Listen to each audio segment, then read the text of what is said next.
हाँ, हमारे कर्मों से किसी विशेष के घर में जन्म होता है, ये हमारी चॉइस नहीं है।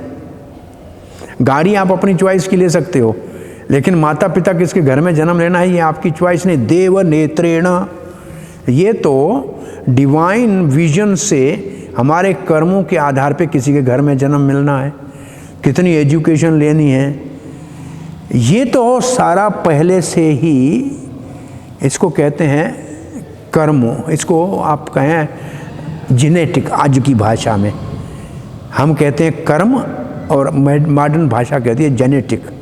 लेकिन एक दूसरा इन्फ्लुएंस है, उसको कहते हैं सराउंडिंग्स कैसी है, वो एक जेनेटिक, और फिर जिस वातावरण में लोग रहते हैं उसका प्रभाव पड़ता है। तो हमारे फेट तो प्री डिसाइड है, लेकिन फिर भी उसमें परिवर्तन करना हमारे हाथ में है। कम से कम दूसरे जन्म के तो हम निर्माता हैं ना, एक तो दूसरे जन्म के हम निर्माता हैं। तो अब जो हो गया वो हो गया, आगे का हम बदल सकते हैं, हमारे हाथ में, क्योंकि हमारा कर्मों के आधार से हमारे को शरीर मिलता है। तो इसलिए दूसरा जो स्टेज है, और असल में एक दूसरा शब्द फेट के लिए संस्कृत में है प्रारब्ध। प्रारब्ध का मतलब जो कर्मों के फल पक्के हैं, जो हमको भोगने पड़ते हैं। किसी का बेटा बनना पड़ता है, कोई विशेष घर में रहना पड़ता है, किसी की पत्नी, किसी का भाई, ये प्रारब्ध है।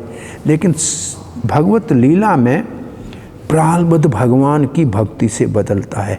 सुदामा गरीब था, कृष्ण के पास गया तो प्रारब्ध बदलने का भगवान ने सुदामा के चरित्र में एक अद्भुत दृश्य दिखाया।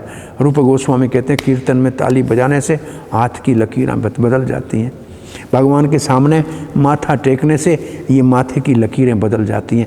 प्रारब्ध बड़ा शक्तिशाली है, लेकिन भक्ति उस प्रारब्ध का भी परिवर्तन कर देती है।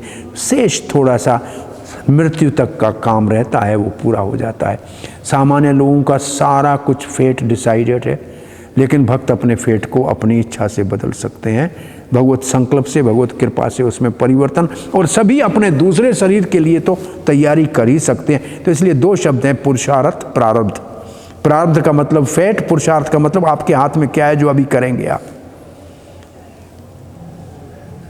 तो ये दोनों एस्पेक्ट इसके हैं।